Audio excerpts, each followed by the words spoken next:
Subscribe कीजिए कामयाबी कैसे चैनल को और दबाएं बेल आइकन को ताकि आपको मिल सके हमारी वीडियो सबसे पहले।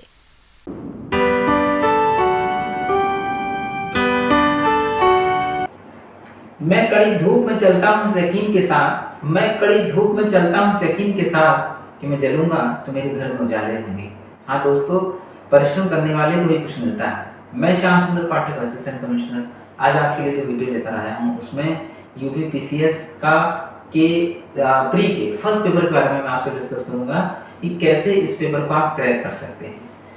समय बहुत नजदीक है, पढ़ने के लिए बहुत सारा कुछ है। कैसे आप इस कम समय में इस परीक्षा को क्रैक कर पाएंगे और किन बातों का आपको ध्यान रखना है, उन सारी बातों पर भी मैं चर्चा करूंगा। साथ के साथ किस विषय से कितने सवाल आते हैं और किन विषयों पर आपको ज्यादा फोकस करना है, इन बातों पर भी चर्चा करूंगा। मैं आशा करूंगा कि आप मेरे एक एक शब्द को बहुत ध्यान से सुनेंगे। तो आइए चर्चा करते हैं। सबसे पहले उत्तर प्रदेश लोक सेवा आयोग की पीसीएस परीक्षा के प्री के फर्स्ट पेपर के बारे में। तो एक पहले हम इसका बेसिक सिलेबस जान लें कि क्या है इसमें। तो हमको सबसे पहले तो राष्ट्रीय और अंतर्राष्ट्रीय महत्व की सामयिक घटनाएं, यानी करंट अफेयर। करंट अफेयर के आप मानकर चलिए 20 से 25 सवाल, ठीक है, कभी कभी 30 तक भी हो जाते हैं। इसके बाद भारत का इतिहास और भारतीय राष्ट्रीय आंदोलन, यहाँ भी 25 से 30 सवाल आएंगे आपके। भारत तथा विश्व का भूगोल, ठीक है, ये भी लगभग 25 से 30 सवाल आएंगे, यानी कि तकरीबन 75 से 90 सवाल आपको अकेले सिर्फ इन्हीं 3 भागों से मिलेंगे। तो आप इसी से अनुमान लगा सकते हैं कि कितना महत्वपूर्ण रोल है इतिहास, भूगोल और करंट अफेयर का। उसके बाद भारतीय राजनीति व शासन संविधान, राजनीतिक व्यवस्था, पंचायती राज, लोक नीति, आधिकारिक प्रकरण आदि, यानी कि सिविक्स, ठीक है। तो संविधान से आपके लगभग 15 से 20 सवाल आएंगे। इसके बाद आर्थिक व सामाजिक विकास, सतत विकास, गरीबी, सामाजिक क्षेत्र की इनिशिएटिव, यानी कि जो आपका इकोनॉमिक्स, वहां से भी लगभग 10 से 15 सवाल आएंगे। उसके बाद पर्यावरण व पारिस्थितिकी संबंधित सामान्य विषय, जैव विविधता, जलवायु परिवर्तन, इसी में आप कृषि को भी इंक्लूड कर लीजिए। तो आजकल बहुत महत्वपूर्ण बनकर उभरा है पर्यावरण का जो टॉपिक है, और यहाँ कभी कभी तो 20 से 25 सवाल भी पर्यावरण से पूछे गए हैं। तो आप इसी से अनुमान लगा सकते हैं कि पर्यावरण कितना महत्वपूर्ण बिंदु बनकर उभरा है परीक्षाओं में। और उसके बाद सामान्य विज्ञान, यहाँ भी 15 से 20 सवाल के लगभग आएंगे। तो कैसे कैसे बाइफरकेशन होगा और कैसे कैसे आप इसे क्वालिफाई कर पाएंगे, इस पर भी मैं चर्चा करूंगा। आइए थोड़ा सा विस्तृत रूप से इसके सिलेबस को जान लेते हैं। सबसे पहले हम बात करते हैं करंट अफेयर की। तो आइए सबसे पहले करंट अफेयर के विषय पर चर्चा करते हैं कि कैसे करंट अफेयर में आप अच्छे मार्क्स ला सकते हैं, कैसे अधिक से अधिक सवालों को आप हल कर सकते हैं। देखिए, पहले तो एक चीज ध्यान रखिए कि करंट अफेयर की तैयारी करते समय ऐसा मत करिए कि 2-2.5 घंटे तक आप करंट अफेयर पढ़ रहे हैं। देखिए, हर विषय को आपको बैलेंस रूप में लेकर चलना है। यहाँ 25 से 30 सवाल आएंगे, तो इतिहास से भी 25 से 30 सवाल आएंगे, ज्योग्राफी से 25 से 30 सवाल आएंगे। आप सारा ताकत यदि करंट अफेयर पर झोंक देंगे तो ट्रेडिशनल सब्जेक्ट आपके छूट जाएंगे। तो आपने बैलेंस बनाकर चलना है कि 1 घंटा आपके लिए, 40 मिनट से लेकर 1 घंटा करंट अफेयर के लिए बनाते हैं। अब कैसे आपको उसको करना है, तो यदि आप इंग्लिश मीडियम के हैं तो आप जानते हैं द हिंदू न्यूज़पेपर आप पढ़ सकते हैं। हिंदी मीडियम के हैं तो कोई भी एक बढ़िया न्यूज़पेपर, जैसे जनसत्ता है, यानी जागरण है और उजाला है, इन तीनों में से कोई एक न्यूज़पेपर जो आपको आपकी टेस्ट का लगता हो, अच्छा लगता हो, तीनों लगभग अच्छे हैं, तो आप इनमें से कोई भी एक न्यूज़पेपर आप पढ़ सकते हैं। न्यूज़पेपर को आपको हर हाल में 20 से 25 मिनट में निपटा लेना है। उसके बाद उसमें से जो बहुत इंपॉर्टेंट चीजें हैं उसको हैंड टू हैंड नोट कर लेना है। एक चीज मैं आपको बताऊं दोस्तों, आजकल जो करंट अफेयर का जो ट्रेंड है वो थोड़ा सा बदला है। पहले स्ट्रेट सवाल आते थे, स्ट्रेट का मतलब लगभग पता रहता था, जैसे मान लो आप French open, Australian open, Wimbledon, इन्हीं में से कुछ पूछ लिया। अब क्या है, आजकल जो खेल प्रतियोगिताएं पूछी जाती हैं वो ऐसी पूछी जाती है जो बहुत इंपॉर्टेंट नहीं है, मतलब जो बहुत पॉपुलर नहीं है। आजकल ट्रेंड थोड़ा शिफ्ट हुआ है कि जैसे पहले क्या होता था, मैगजीन में से लगभग सारा पेपर मिल जाता था। अब यदि आप न्यूज़पेपर नहीं पढ़ते हैं तो आप करंट अफेयर में अच्छे नंबर नहीं ला पाएंगे। तो न्यूज़पेपर अब आपको पढ़ना है। आप देखते हैं हर साल भी कि यदि 25 सवाल आ रहे हैं तो 3-4 सवाल तो ऐसे होते हैं जिनके उत्तर करंट अफेयर के, जिनके आपको गूगल से भी नहीं मिलते, पता ही नहीं चलता ये आ कहाँ से थे। तो एक तो ये चीज समझ लीजिए कि आपने बहुत परेशान नहीं होना। आप ये सोचो कि मैं 25 में से 25 सवाल करा आऊंगा करंट अफेयर के, तो पहली तो सोच यहाँ गलत है, क्योंकि 3-4 सवाल आपको समझ ही नहीं आएंगे वो कहाँ से आए, तो उसके लिए बहुत परेशान होने की जरूरत नहीं है।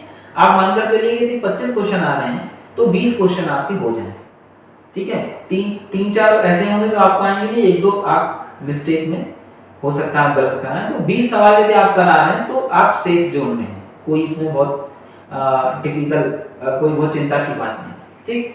तो क्या करना है आपको, एक तो न्यूज़पेपर रोज पढ़ना है, ठीक है, वो आपकी हैबिट में आ जाना चाहिए, ठीक। तो 30 से 40 मिनट न्यूज़पेपर प्लस उसे नोट करना। इसके अलावा 1 या 2 बढ़िया मैगजीन, ठीक है, बहुत सारे मैगजीन है मार्केट के अंदर, दर्पण है, क्रॉनिकल है और दृष्टि है, विजन है, इन सब की भी आजकल मैगजीन्स आ रही हैं। और भी मार्केट में आज की तारीख में बुक्स की कोई कमी नहीं, एक से बढ़कर एक मैगजीन है। मैं किसी एक पर्टिकुलर मैगजीन के बारे में या किसी एक पर्टिकुलर न्यूज़पेपर के बारे में नहीं कह सकता। आपको जो अच्छा लगे, जो एक पकड़ लीजिए। ये मत करिए कि पता लगा आप 4-5 मैगजीन खरीद लाए, पढ़े भी नहीं पाए, ऐसा मत करिए। कोई भी एक अच्छी मैगजीन जो आपको लगता है ये बहुत सुटेबल है, आप उसको पढ़ना शुरू कीजिए, ठीक। तो एक और मैक्सिमम 2 मैगजीन, क्लियर। तो न्यूज़पेपर रोज पढ़ना है आपको और एक मैगजीन रोज पढ़नी है। और शॉर्ट नोट्स बनाइए करंट अफेयर के, अपने खुद के नोट्स बनाइए, क्योंकि करंट अफेयर इकट्ठा होता चला जाता है और एग्जाम से पहले रिवाइज हो नहीं पाता, तो फिर करंट अफेयर का कोई मतलब नहीं बनता। और आजकल पेपर बनाने वाले बहुत एक्सपर्ट हो गए हैं। आप देखते हैं, मैंने जैसे पहले ही कहा कि आजकल आप देखोगे कि जो सवाल आते हैं वो मैगजीन से या न्यूज़पेपर से नहीं है, मतलब थोड़ा से अलग आते हैं। यानी आपने यदि डीप में न्यूज़पेपर पढ़ा है तो ही भले ही आप कर पाएंगे। तो आपसे वो आशा करता है कि जो है कोई एक पर्टिकुलर मैगजीन से आप भी सोचो सारे सवाल आ जाएंगे, तो आप गलत सोचेंगे, ठीक है ना। तो आपने क्या करना है, 1 या 2 मैगजीन प्लस न्यूज़पेपर, इस कॉम्बिनेशन को लेकर चलिए और गहराई से पढ़िए और अपने नोट्स बनाइए और छोटे नोट्स बनाइए, बहुत डिटेल में मत बनाइए। डिटेल का मतलब पूरी भाषा मत लिखिए। जैसे मान लो 25 सितंबर 2022 को PSLV 25 का प्रक्षेपण श्रीहरिकोटा से हुआ, जिसका वजन 3725 किलो था। इतना सब लिखने की आवश्यकता नहीं। डेट लिखिए 25 सितंबर 2022, श्रीहरिकोटा, PSLV 24, 3725 किलोग्राम।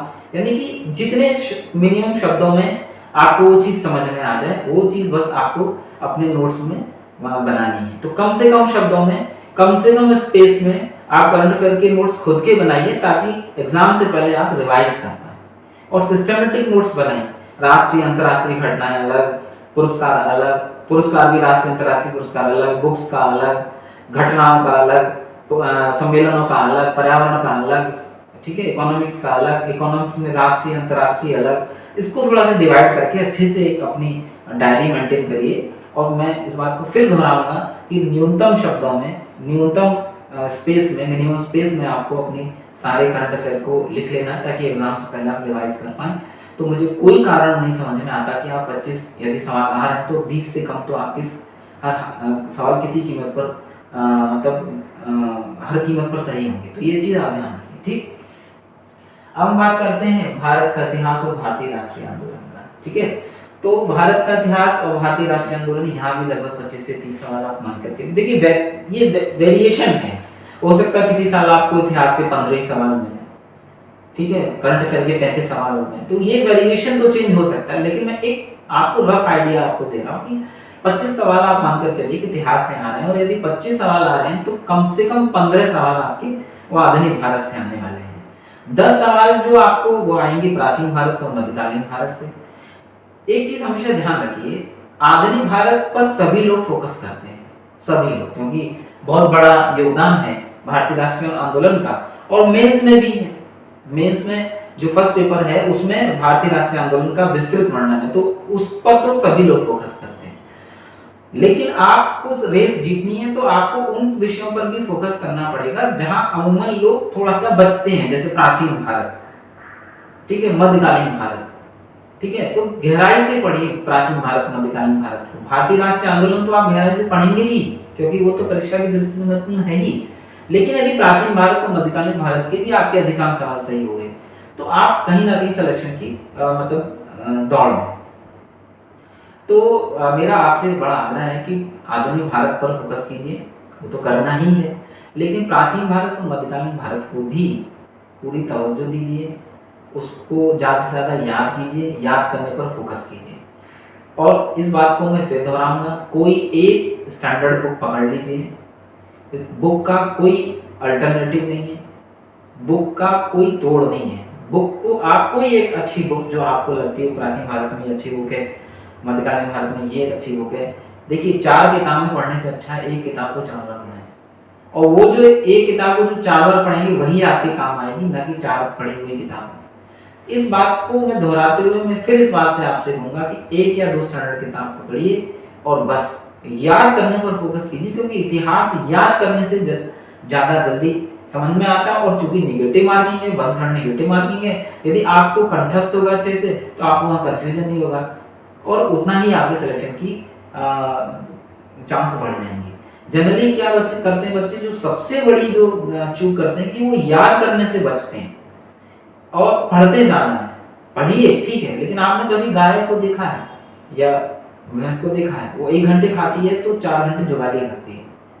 तो जो आप पढ़ते हो वो आपको रिवीजन बहुत जरूरी है, उसका बार-बार रिवीजन ज्यादा जरूरी है, ठीक है ना। तो कम से कम 2 से 3 बार रिवीजन मिनिमम जरूरी है, तब जाके वो आपके काम आएगा। और कई चीजों को तो कई बार आपको याद करना पड़ेगा, तब वो आपको कंठस्थ होंगे।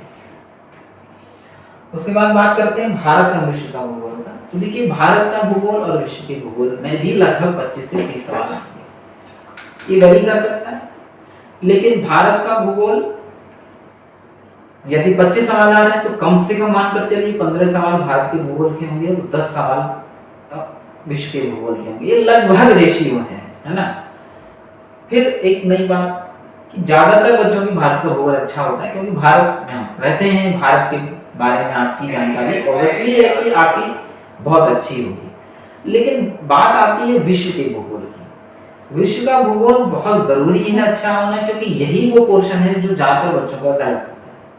विश्व के भूगोल को लोग अवॉइड करते हैं, सिलेबस बड़ा है भाई, यहाँ सिर्फ भारत पढ़ना, आपको 7 महाद्वीप पढ़ने हैं, इसके अलावा बहुत सारा है, बहुत डिटेल में है, ठीक है। सवाल 10 आएंगे, लेकिन यदि आपका वर्ल्ड ज्योग्राफी अच्छा है तो वो जो 10 सवाल या 12 सवाल जो भी आएंगे यदि वो आपके अच्छे हो गए तो आप सिलेक्शन की दौड़ में।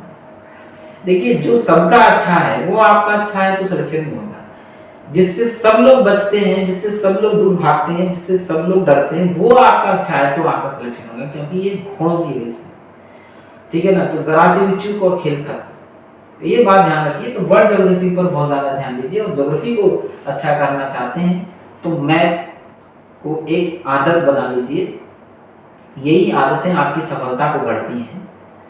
और ज्योग्राफी पढ़ने के लिए सबसे अनिवार्य आदत हैबिट है मैप। कोई भी चीज पढ़िए मैप में जाकर जोड़िए। आपने नील नदी पढ़ी, ठीक है, तो आप देखिए कहाँ है नील नदी। आपने विशाखापट्टनम पढ़ा, देखिए कहाँ है विशाखापट्टनम।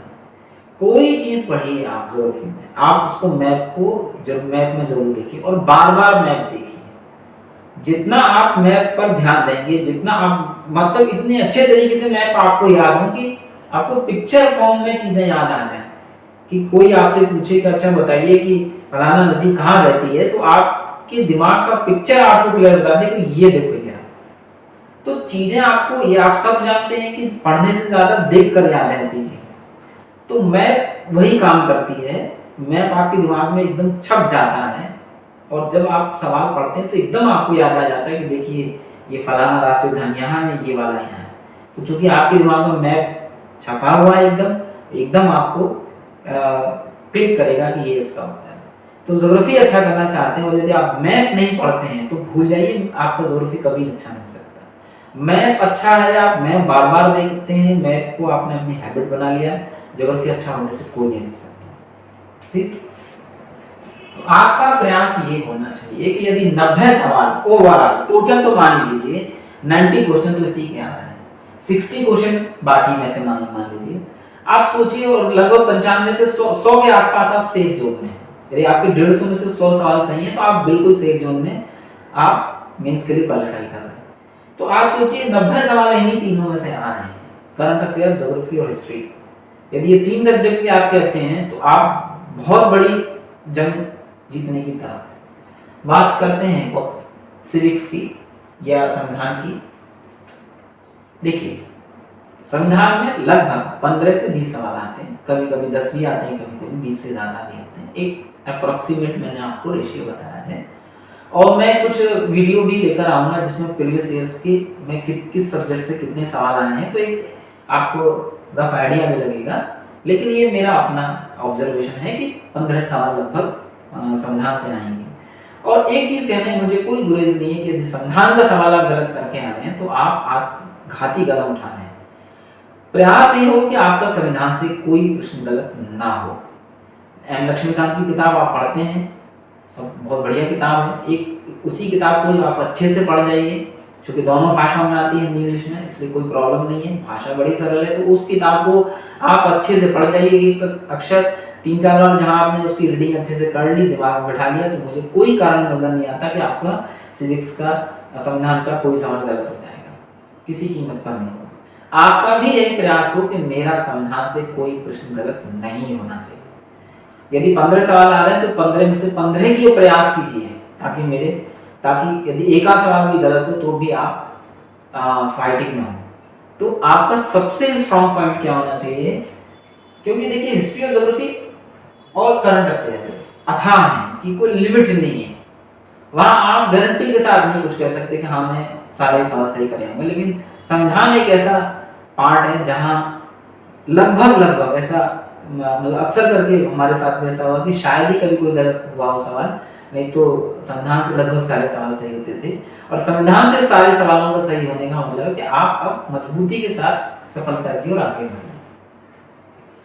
बात आती है अब इकोनॉमिक्स की, तो इकोनॉमिक्स में भी लगभग 10 से 15 सवाल आते हैं, कभी कभी 20 तक भी आ जाते हैं। और इकोनॉमिक्स के जो ज्यादातर सवाल होते हैं वो करंट बेस्ड होते हैं, तो कुछ करंट अफेयर से उठा लेते हैं, कुछ ट्रेडिशनल क्वेश्चन होते हैं। तो ट्रेडिशनल क्वेश्चन के लिए आपके पास बुक्स है ही इकोनॉमिक्स की, लेकिन इकोनॉमिक्स को यदि आप अच्छा करना चाहते हैं तो आपको करंट को ज्यादा ध्यान रखना है, क्योंकि अधिकतर क्वेश्चन करंट बेस्ड ही होते हैं। ठीक है, तो इसलिए बहुत परेशान होने की इसमें आवश्यकता नहीं। बात आती है पर्यावरण की, तो जैसा कि मैंने पहले ही कहा कि पर्यावरण और जैव विविधता चूंकि आज के सबसे ज्वलंत विषय हैं, इसलिए पेपर बनाने वालों के लिए भी एक महत्वपूर्ण टॉपिक है। आज पर्यावरण के आप देखेंगे पिछले सालों के पेपर उठा के तो 20 से अधिक सवाल भी आए, अकेले पर्यावरण से 20-25 सवाल तक आए। तो आप इसी से अनुमान लगा सकते हो, यदि आपका पर्यावरण का टॉपिक अच्छा है तो आप बहुत अच्छे अंक ला सकते हैं, सफलता आप पा सकते हैं। तो इसलिए पर्यावरण को बहुत इंपॉर्टेंस दीजिए। जितना आप हिस्ट्री, ज्योग्राफी, सिविक्स, इकोनॉमिक्स पर ध्यान दे रहे हैं, उससे थोड़ा बहुत भी यदि आपने ध्यान पर्यावरण पर दे दिया तो मुझे नहीं लगता कि आपका कोई सवाल गलत होगा। यहाँ भी प्रयास कीजिए कि मेरा पर्यावरण से, और एक और चीज टॉपिक रहेगा तो जनसंख्या, तो जनसंख्या से भी 4-5 सवाल आएंगे। तो आपका जनसंख्या और पर्यावरण, तो आपके 3 प्रयास हैं। पहला क्या है कि मेरा संविधान से कोई सवाल गलत ना हो, मेरा जनसंख्या से कोई सवाल गलत ना हो। 2011 की जनगणना के बाद से अभी तक कोई जनगणना नहीं हुई है, इसलिए वही 11 के आंकड़े चल रहे हैं, तो आंकड़े अच्छे से कंठस्थ कर लीजिए। और बहुत वेरिएशन तो पॉसिबल है नहीं, वहाँ सवाल बनना जरूरी है।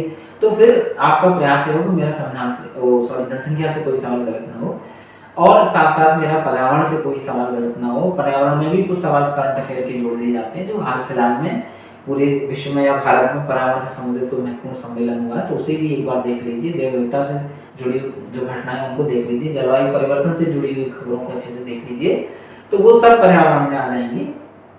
आपका प्रयास ये हो कि मेरा यहाँ से कोई सवाल गलत ना हो। यदि ये 3 टॉपिक आपके ऐसे हैं, जनसंख्या, संविधान और पर्यावरण, और इसी में कुछ कृषि के सवाल भी जोड़ लीजिए, तो मुझे नहीं लगता कि आपका सिलेक्शन कोई रोक सकता, क्योंकि 90 में से आप 70 सवाल मैं मानकर चल रहा हूँ कि आपकी मतलब 90 में से 10 सवाल ऐसे हैं जिसके उत्तर आपको नहीं मालूम, 10 मैंने मान लिए कि आपकी गलत हो गई, तो 70 ये मान लीजिए, 15 में से आप 14 में मान लेता हूँ इसमें से आप सही कराते हैं। जनसंख्या के 5-6 सवाल हैं वो सब सही कराते हैं, और पर्यावरण के लगभग 15-20 सवाल आप सही कराते हैं, आप सीधे सिलेक्शन की दौड़ में आ जाते हैं।